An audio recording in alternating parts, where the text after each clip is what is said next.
Matthew chapter 11.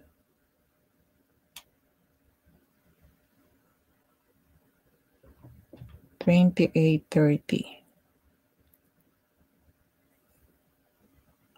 Sa Tagalog, lumapit kayo sa akin, kayong lahat na nahihirapan at nabibigatan sa inyong pasanin, at bibigyan ko kayo ng kapahingahan. Sundin ninyo ang mga utos ko at matuto kayo sa akin, dahil mabait ako at mababang loob, makakapagpahinga kayo. O 'di ba mga kapatid, lumapit kayo sa akin, lumapit nga tayo 'pag meron ng problema. 'Pag walang problema, maraming pera, nakakalimot na. Nakalimutan mo na dahil busy, eh. Busy 'yan, katotohanan po 'yan mga kapatid, busy po tayo. Saan na yung put God first, 'di ba? Kahit gaano ka-busy tayo, konting hindi naman tayo nag-i-stay ng isang oras, 'di ba? Kahit nga 5 minutes, 10 minutes, 15 minutes, para ma-connect lang po tayo sa Panginoon. Bigyan po natin ng time ang Panginoon. Kaya sinasabi lang natin na put God first, pero, "Ay busy pala, ay meron pa akong gagawin." Tapos may magsimba, "Ay meron akong ano." Maraming reason po, 'di ba?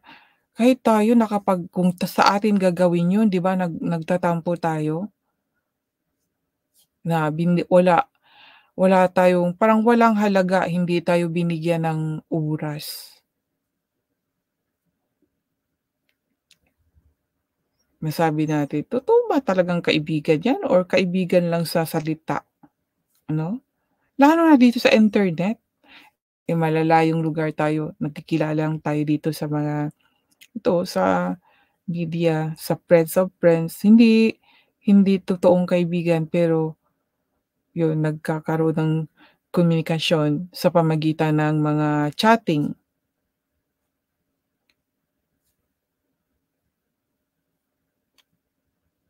Hindi natin maano kung totoong kaibigan. Makikipag-engage 'pag merong benefits. Kapag walang benefits, walang engagement, 'di po ba? Gano'n din po sa Diyos. Makikipag-engage lang tayo 'pag meron na tayong hihingiin. 'Pag tapos na, nabigay na yung hiningi, wala na, nakakalimot na naman. Aminin po natin mga kapatid, dahil tayo mismo alam natin sa sarili natin. Alam po natin ang ginawa natin sa Panginoon. Kaya karamihan sinasabi, walang taong hindi nagkakasala. Paano kasi? Alam nila mismo na nagkakasala sila, dahil kahit sinabi lang, "Put God first," hindi naman ginawa, siyempre kasalanan din 'yun.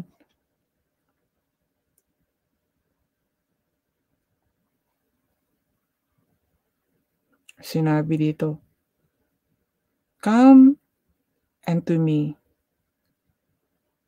all ye that labored and are heavy laden, I will give you rest.